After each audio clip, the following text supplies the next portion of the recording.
Party ఫిరాయింపులకు సంబంధించి speaker నిర్ణయంపై మనతో మాట్లాడడానికి BRS party senior leader Sai Kiran Yadav ఉన్నారు. అన్న ఎక్స్పెక్ట్ చేసిరా స్పీకర్ నిర్ణయం సంబంధించి ఏమన్నా ఉప ఎన్నికలు వస్తాయనుకున్నారు? ఎందుకంటే మీరు కూడా రేస్లో ఉన్నారని చెప్పేసి చాలా వరకు వార్తలు వచ్చాయి. ఖైరతాబాద్ కనుక ఉప ఎన్నికలు వస్తే ప్రధానంగా రేస్లో మీ పేరు కూడా వినబడ్డది. మరి ఇప్పుడు ఉప ఎన్నికలు అయితే వచ్చే పరిస్థితి లేదు, ఏం చెప్తారు? ఈరోజు చట్టానికి, న్యాయానికి, ధర్మానికి కొత్త నడవడిక నేర్పిన ఈ స్పీకర్ గారికి సన్మానం చేయాలని ఇప్పుడే కేటీఆర్ గారు చెప్పినారు. బ్రహ్మాండమైన రోజు ఈరోజు రాజ్యాంగానికి రాజ్యాధికారే తూట్లు పడిచిన రోజు కాబట్టి బ్రహ్మాండమైన రోజు. రాబోయే యువతరానికి వీళ్ళు నేర్పించిన ఈ లెసన్ ఒక black మార్క్గా మిగిలిపోనుంది.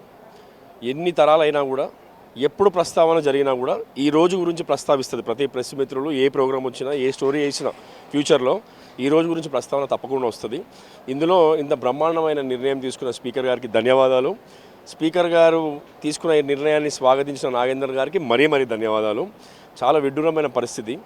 Clear cut case, hit and run కేసులు ఎట్లుంటాయో క్లియర్ కట్ కేసు. బీఫామ్లు రెండు కూడా ఎలక్షన్ కమిషన్ ఆఫ్ ఇండియాలో రెండు అప్లోడ్ అయి ఉన్నాయి.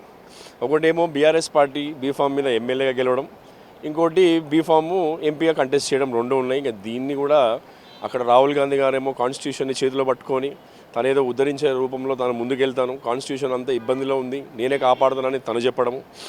తన సొంత పార్టీ పవర్లో ఉన్న దగ్గర మాత్రము టూట్లీ బీజేపీ వాళ్ళు కూడా భవిష్యత్తు చేసి ఉండకపోవచ్చు, కాంగ్రెస్ వాళ్ళు చేసిన ఈరోజు పద్ధతి. ఇక్కడ పార్టీ ఎవరు నిర్ణయిస్తే వాళ్ళు ఫైట్ చేయడం అదొక సబ్జెక్ట్. జరిగింది విషయాన్ని మాత్రము చాలా బాధాకరమైన విషయం. ఎందుకంటే నాగేందర్ ఏం చెప్తున్నానంటే, నేను బీఆర్ఎస్ పార్టీకి రాజీనామా చేయలేదు, కాంగ్రెస్ పార్టీ సభ్యత్వం తీసుకోలేదని చెప్పి చెప్తున్న పరిస్థితి. నాగేందర్ గారు కూడా చాలా సీనియర్ శాసనసభ్యులు. మేమందరం కూడా ఆయన చూసినాం, చిన్నప్పటి నుండి చూసినాం. ఫెరోషియస్ లీడర్, అగ్రెసివ్ లీడర్ అనే పేరుంది. ఈ రోజుతో అది పోయింది, అయిపోయింది. మీరు కూడా ముసుగులో గుంపులో గోవిందలాగా మీరు కూడా కలిసిపోయి ఉన్నారు. ఫైటర్ని ఎక్స్పెక్ట్ చేశారు. మీ లోపల నుండి ఒక ఫైటర్ ఉంటాడు. నాగేందర్ గారు అంటే మీరు చెప్పే స్టేట్మెంట్లు కూడా మీ ముందే మాట్లాడుతుండే, ఎవరికి భయపడను, పోరాడతాను, ప్రజల వైపు. ఎప్పుడైనా ఒకటి గుర్తుపెట్టుకోవాల్సింది ఏంటంటే, ప్రజాస్వామ్యంలో ప్రజలే న్యాయ నిర్మాతలు. ఈరోజు తాత్కాలికంగా ఏదో అన్యాయం గెలుస్తుండొచ్చు, కానీ సుదీర్ఘకాలంగా ఎప్పుడూ న్యాయం వైపే ఉంటుంది. మీకు కూడా ఒక విజ్ఞప్తి, సీనియర్ నాయకులుగా బయటికి రాగానే దర్శనం ఇచ్చే మీ ఫ్లెక్స్లే సిటీలో.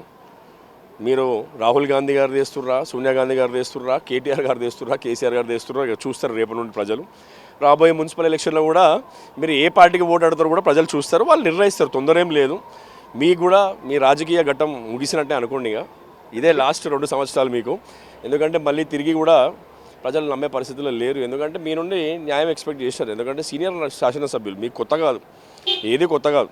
ఇంతకుముందు కూడా మీరు టీడీపీలో గెలిచి మళ్ళీ ఆసిఫ్ నగర్లో కాంగ్రెస్ వైపు రాజశేఖర రెడ్డి గారు పిలిచినప్పుడు వెళ్ళి ఫైట్ చేసిన వ్యక్తులు. రాజకీయాల అతీతంగా కూడా కొంతమంది వ్యక్తులకి ఒక క్యారెక్టర్ ఉంటుంది. ఒక సీనియర్ నాయకులు, మన ఒక రెస్పెక్టు, ఒక హోదా. లేదా ఈరోజు దానందర్ క్యారెక్టర్ కూడా కొట్టుకున్నాడు కదా తనే. నేను కూడా ఎంత కాదన్నా నాగేందర్ గారు మాకు క్లోజ్ అయ్యే బీఆర్ఎస్ పార్టీలో 10 సంవత్సరాలు ఉన్నారు. దానికన్నా ముందు సిటీలో ఎప్పుడు నేను పార్లమెంట్ కంటెస్ట్ చేసినప్పుడు కూడా తను ఖైరతాబాద్ తనే చూసింది, ఎమ్మెల్యేగా తనే చూసినప్పుడు కూడా ఉన్నాయి. మా సంబంధాలు ఉంటాయి. మాకందరికీ ఒక లుక్ ఫర్ క్యారెక్టర్స్ కొన్ని ఉంటాయి. హైదరాబాద్లో యువతరానికి మొత్తానికి వీళ్ళు నాయకులు కదా, హైదరాబాద్లో వీళ్ళు కదా అనేది ఉండే. అందులో ఆ లిస్టులో నుండి బహుశా ఈరోజు డిలీట్ అయిపోయినట్టు అనిపించింది నాకు. ఎందుకంటే స్వతహాగా ఆయనే సొంతంగా బయటకు వచ్చి, నేను పోరాట యోధుడిని, ప్రజలు నా వైపు ఉంటారు ఎప్పుడు, నేను ఏదైనా తట్టుకునే. ఈ రోజు కూడా అదే చెప్తున్నాడు. ఒకవేళ ఉప ఎన్నికలు వస్తే గెలిచేది నేనే, ఖచ్చితంగా నా వెనకాల ప్రజలు ఉన్నారు, ఖైరతాబాద్ ప్రజలు నేను చేసిన అభివృద్ధికి నాకే ఓటేస్తారని కూడా చెప్తున్న పరిస్థితి. అనుకుంటూనే 6 నెలల నుండి శుభపడుతున్నా అంటున్నాడు. అంటే అర్థం చేసుకోవచ్చు, మీరు కూడా భయపడుతున్నారు. బై ఎలక్షన్ వస్తే తప్పకుండా ఓటమి పాలవుతానని ఒక భయంతో ఉన్నట్టున్నారు. కాబట్టి నిర్ణయానికి ఫోర్స్ చేసినారు స్పీకర్ గారిని. బహుశా రాహుల్ గాంధీ గారు త్రూ ఫోర్స్ చేసినారా, ముఖ్యమంత్రి గారు త్రూ ఫోర్స్ చేసినారా అది తెలియదు. కానీ నాగేందర్ గారు వద్దనుకున్నారు, ఎలక్షన్ రాలేదు, అంతే తప్ప ఇక్కడ వేరే నిర్ణయం కాదు, నాగేందర్ గారి నిర్ణయమే. మా కళ్ళల్లో అయితే సిటీ నాయకత్వంలో ఏ పార్టీలు ఉన్నప్పటికీ కొంతమంది లీడర్స్ ఎప్పుడు ఒక ప్రత్యేకమైన స్థానంలో ఉంటారు. ఆ స్థానం నుండి ఈరోజు నాగేందర్ గారు సికింద్రాబాద్లో ఎంపీగా ఓడిపోవడానికి బీఆర్ఎస్ బీజేపీ రెండు కలిసి నన్ను ఎంపీగా ఓడగొట్టడానికి ట్రై చేసినాయి. సో బీజేపీ బీఆర్ఎస్ రెండు ఒకటే, ఇద్దరు కలిసి పనిచేస్తున్నారని చెప్పి చెప్తున్నారు.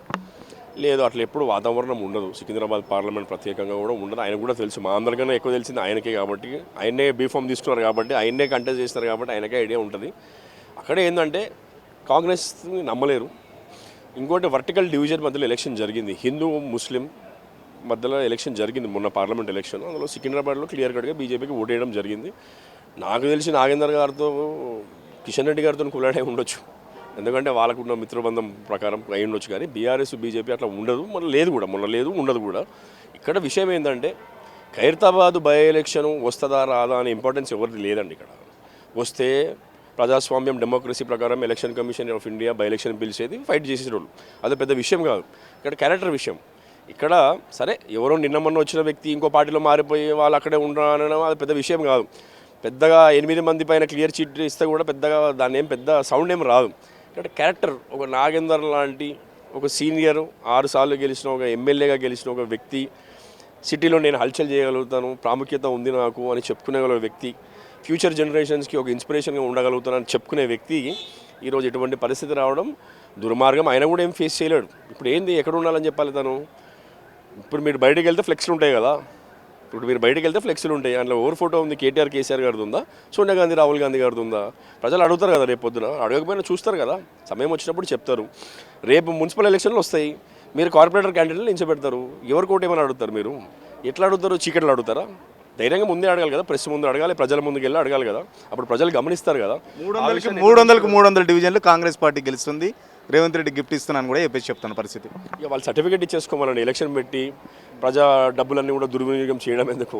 ఎలక్షన్ డైరెక్ట్ మీరు డిక్లేర్ చేసుకోండి. ఎట్లయినా నమ్మకం లేదు మీ పైన, ప్రజాస్వామ్యం వైపు మీరు ఉంటారన్న నమ్మకం లేదు. మీరు ఎన్ని చూస్తారండి? మొన్న మున్సిపల్ ఎలక్షన్లో కనీసము మున్సిపల్ వార్డు మెంబర్గా గెలిచిన వాళ్ళకి సర్టిఫికేట్ ఇవ్వకముందే కిడ్నాప్ చేసి మరీ కడవాలు మార్చిన ఉన్నారు.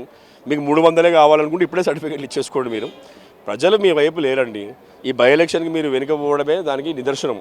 లేకపోతే ధైర్యంగా ముందుకు వచ్చి పోరాడాల్సిన వ్యక్తులే వెనక్కి పారిపోయినారంటే ఆలోచించండి ప్రజలు ఎంత వ్యతిరేకత ఉందని. స్పీకర్ నిర్ణయం సంబంధించి మీ పార్టీలో నుంచి ఇంకా ఫిరాయింపులు ఉంటాయా మరి? ఎందుకంటే ఆల్రెడీ స్పీకర్ అయితే డోర్లు తెరిచిన పరిస్థితి, ఎంపీగా పోటీ చేసినా కూడా స్పీకర్ నిర్ణయం తీసుకోలేని పరిస్థితి. నిజంగా మరి ఇప్పుడు ఎమ్మెల్యేలు మళ్ళీ కాంగ్రెస్ పార్టీ ఏమన్నా ప్రలోభాలకు లొంగి ఇంకా మీ బీఆర్ఎస్ నుంచి ఎవరైనా వెళ్ళే వాళ్ళు ఉన్నారా? ఏం చెప్తారు? ఉన్న వాళ్ళ పరిస్థితి మీరు చూస్తారు కదా, కొట్టుమిట్టలు ఆడుతున్నారు. ఇది కూడా ప్రెషర్ మధ్యలో ఈ డిసిషన్స్ వస్తున్నాయి తప్ప, పోయేది ఉంటే ఎప్పుడో పోయే వ్యక్తులు. అక్కడ పోయిన తర్వాత కూడా గౌరవం దొరకదు, ప్లస్ ప్రజల్లో వ్యతిరేకత మూడగట్టుకోవడం తప్ప ఏముండదు అనేది అందరికీ తెలిసిపోయింది. కాబట్టి ఎవరు పోరండి. అక్కడికి వెళ్ళి ఇక్కడికి వస్తే మేము వెల్కమ్ చేయం.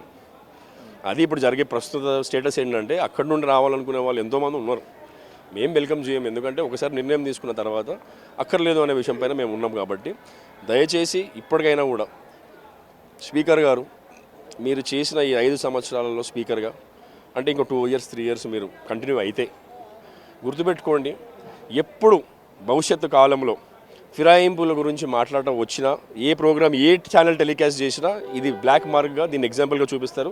ఆ విషయాన్ని మీరు గుర్తుపెట్టుకోవాలి. Thank you. ఖచ్చితంగా ఫిరాయింపుల గురించి సంబంధించి ఎక్కడ టాపిక్ వచ్చినా ఈరోజు స్పీకర్ నిర్ణయం తీసుకున్న సంబంధించి అది ఒక బ్లాక్ మార్క్ లాగా ఉంటుందని చెప్పేసి చెప్తున్న పరిస్థితి. సో స్పీకర్ నిర్ణయం సంబంధించి ఒకవేళ ఫిరాయింపులు మళ్ళీ బీఆర్ఎస్ నుంచి అయితే ఎట్టి పరిస్థితిలో జరగవు. ఎందుకంటే వెళ్ళిన వాళ్ళ పరిస్థితి చాలా టెన్షన్గా ఉంది, చాలా కన్ఫ్యూజన్గా ఉన్నారు. వెళ్ళిన 10 మంది చాలా కన్ఫ్యూజన్గా ఉన్నారు. కాబట్టి బీఆర్ఎస్ నుంచి ఎట్టి పరిస్థితిలో కాంగ్రెస్ పార్టీకి మాత్రం వలసలు లేవు. కాంగ్రెస్ పార్టీ నుంచి వెళ్ళి అవసరమైతే మాకు కాంటాక్ట్లో ఉన్నారు, బట్ వాళ్ళని మేము తీసుకోవద్దని ఆల్రెడీ ఒకసారి పార్టీ డిసైడ్ అయింది. కాబట్టి ఖచ్చితంగా పార్టీ కూడా తీసుకోదు. సో దానం నాగేందర్ అంటే చిన్నప్పటి నుంచి మాకు ఒక హైదరాబాద్ యూత్కి ఒక ఐకాన్ లాగా ఉండేవాడు. హైదరాబాద్లో కొంతమంది లీడర్స్ ఉండేది, ఒక లీడర్షిప్ అంటే దానం నాగేందర్ కూడా అనుకున్నాం. బట్ ఈరోజు దానం నాగేందర్ స్పీకర్ నిర్ణయంపై తీసుకున్న స్టేట్మెంట్స్ కానీ లేకపోతే తర్వాత జరిగిన పరిణామాలు అంటే దానం నాగేందర్ మీద నాకు ఇక క్యారెక్టర్ దానం నాగేందర్ అయితే ఈ రోజుతోని తన 40 ఏళ్ళ సుదీర్ఘ రాజకీయ జీవిత క్యారెక్టర్ అయితే పోడగొట్టుకున్నాడని చెప్పేసి సాయి కిరణ్ యాదవ్ చెప్తున్న పరిస్థితి. వీడియో జర్నలిస్ట్ సతీష్తో సురేష్ తెలుగు కోసం తెలంగాణ భవన్ నుంచి. అసలైన తొలి వెలుగు. ఫాలో వాట్సాప్ @తొలి వెలుగు official.